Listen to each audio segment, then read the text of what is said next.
On Monday night, the Florida Panthers won the Stanley Cup for the first time in their franchise's history. It was the culmination of a fantastic NHL postseason, which featured some insane goals, double overtimes, and 4 Game 7s, which also includes the Stanley Cup Finals. The finals themselves had an insane buzz about them because there was almost a reverse sweep, which would have made the Florida Panthers basically the equivalent of the Atlanta Falcons. Sorry, Falcons fans, yes, you are still catching shade even in a hockey video. Oh, what a loser! So why am I making this video when by all accounts things were a success? Ratings jumped 43% during the finals. On top of that, over 4 million people tuned into Game 6 alone. And like I said, we crowned a first ever Stanley Cup winner. So what's the problem? The problem is that despite all the positives I just mentioned, in my opinion, I believe that the presentation of the game is inhibiting hockey rather than growing the sport. At this point, I also think it's really important that I disclaim that I am the definition of a casual fan. I played some roller hockey growing up,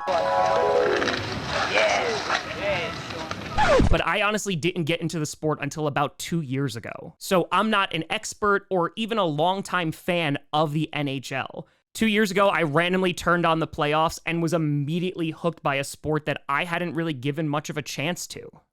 And since then, I have now chosen a team. Go Kraken.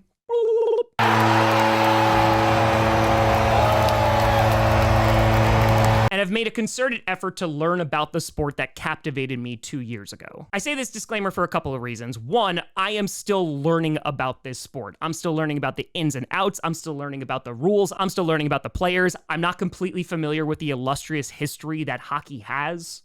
And I'm not claiming to be an expert in any way, shape, or form. So this is not a I know better than you video. So the real reason I'm disclaiming why I'm a casual fan is because I would imagine that I am the exact type of fan the NHL, just like any sports league, is looking for when they're trying to grow their fan base and sport. So from a casual fan's point of view, here's been my experience in trying to navigate and learn about the insane world of hockey.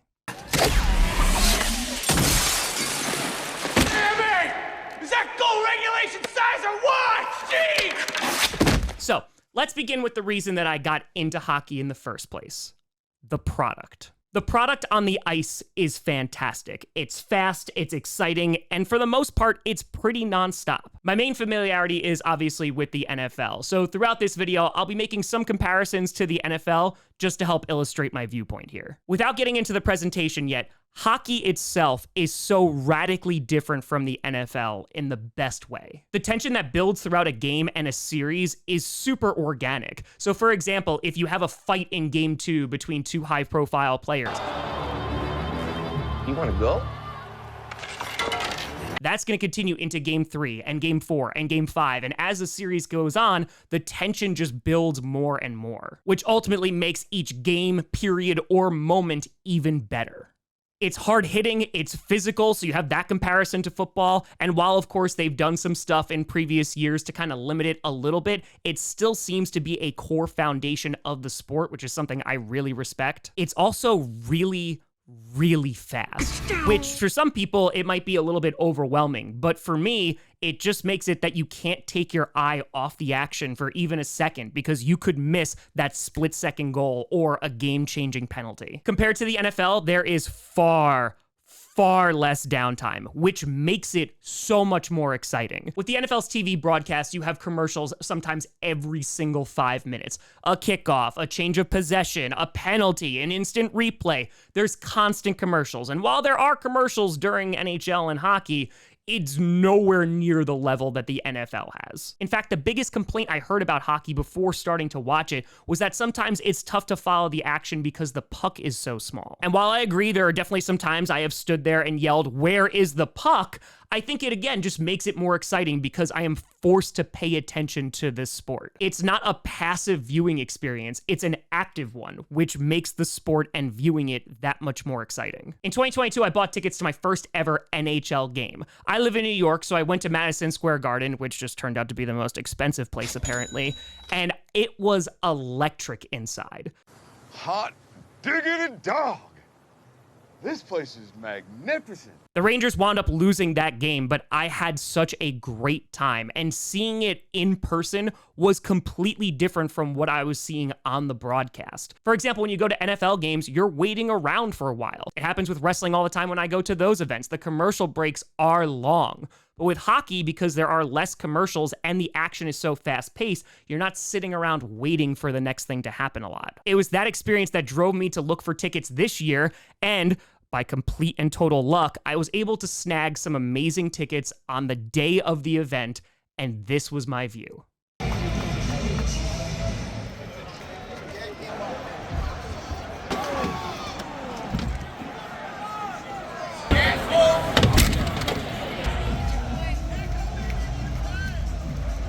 Now, that was a unique experience, and I don't know if I'm going to be able to afford those tickets ever again, but just like in 2022, I had a complete blast. I can honestly say that seeing those two games in person were some of the best sporting experiences I've ever had in my life.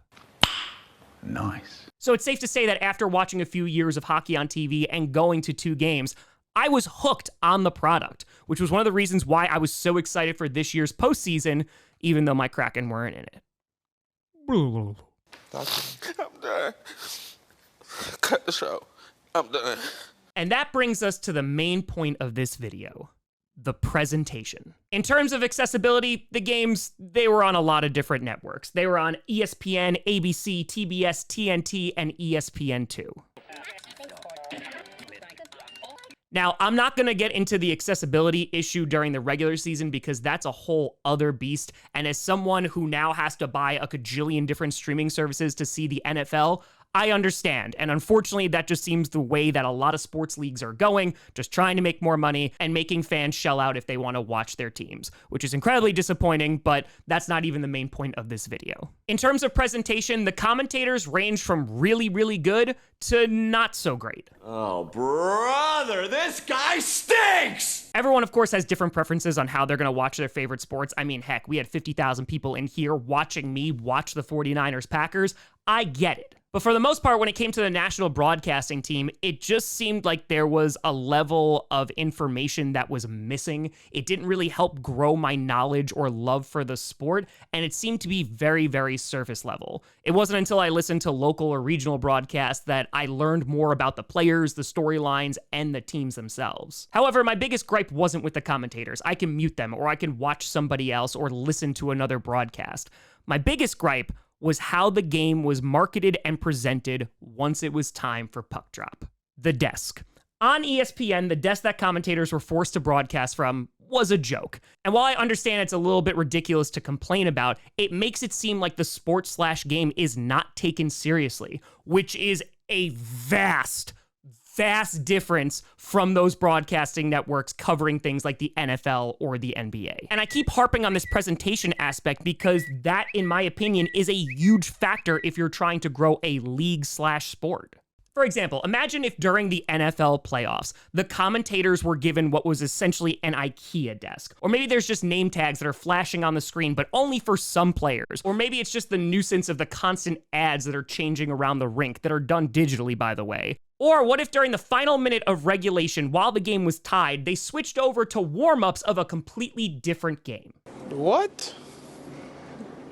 Bro, what are you talking about, man? All of that happened during this year's coverage of the NHL playoffs, and none of that helps grow the game.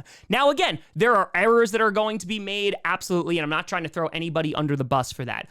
However, it just seemed like the constant disrespect to the audience's time and investment and engagement that is going to wind up hurting the game and people coming back to watch it. Oh, and by the way, when that broadcast switched over, it was during a power play too. If I'm watching hockey for the first time, those things are not going to make it easier for me to enjoy the game, and it's not going to incentivize me to return back to the game. When you're trying to grow a fan base or an audience, you don't want to give the viewer a reason not to tune back in, especially because of the way the sport is being presented. Because you're going to have good games and bad games in any sport. Hell, look at a lot of the primetime games that I stream on here. That can't be controlled unless you have a really good scriptwriter. But the thing that can be controlled is how the sport is presented.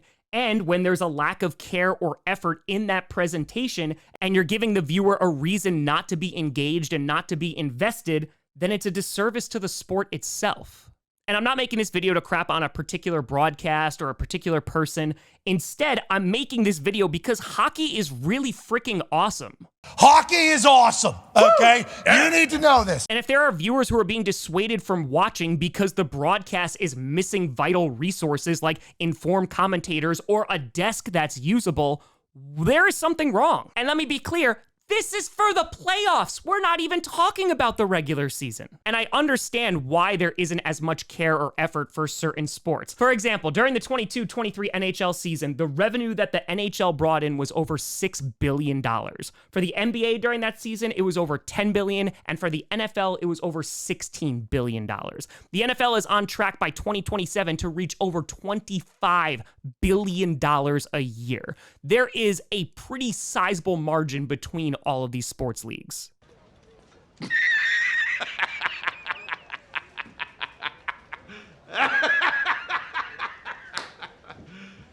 You serious? So I understand the appropriation of resources, and I understand why the NBA and the NFL are going to get preferential treatment. It's about money and it's about viewership. However, the NHL is growing in popularity. They just finished their longest and most successful season yet. And hell, they even had guys like me, a casual fan, trying to watch the Rangers game when I was in London doing the International Stadium Tour. And with more revenue and resources, look at the NFL. They have one of the best TV broadcasts and presentations in the world. And with all those resources and extra money, the NFL is one of the leading organizations on how they present their game to the world on TV. Tom Brady is literally going to be a commentator this year. The video packages, the storylines, all of it is presented to the casual fan, and it makes it a spectacle. And hockey, they have legends commentating on the game. And the way they break down the game is how I've learned the majority of my hockey knowledge. They have all this stuff, it's just on a reduced budget. And as the game continues to grow, I hope they use that extra revenue to enhance the viewing experience, whether it is the commentators or whether it's just how the product looks. And I want to be very clear that just because less people are watching and it's making less money,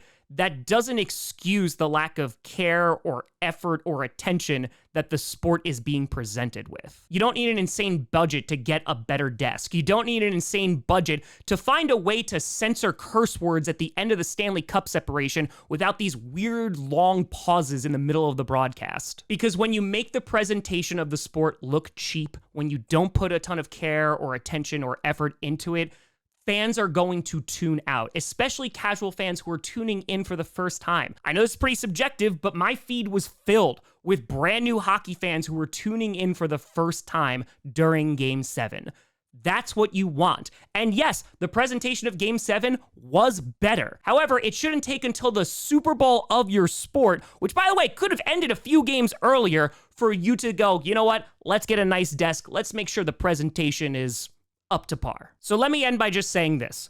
Hockey is an awesome sport. It's fast, it's growing, and you do not need to be an expert to really enjoy it, because look at me. And from an outsider's perspective, it feels like there's still so much growth that can occur with the game. I know the NHL just started leaning into this a little bit more, but it's focusing on your star players because that is how fans are going to relate to the game and also their team. It's allowing them to show off their personality. And I know you're not allowed to drop F-bombs on national broadcast, but there's a better way to do it and make it work so that fans can still share that excitement with their team. This sport features insane athletes just like any other sport, and it's learning about the individuals, which is going to help people develop a longer lasting love and investment in the game itself. For me, I learned a lot of the players from playing NHL 23. I know it's not the best way, but heck, I learned a lot of players through fantasy football or Madden. And it doesn't matter how you get into the game. What matters is that once you are willing to invest your time, money, and energy into watching or attending the game, it should be rewarded with at least the bare minimum presentation. And for the playoffs, I think they fell short of that. And saying all of this has not diluted my love for the game at all. I still want to learn more. I'm excited to watch more hockey. There are so many things about this sport that make it great. And so if you're on the fence, I highly recommend giving it a shot. And for the powers that be, just buy your commentators a better desk.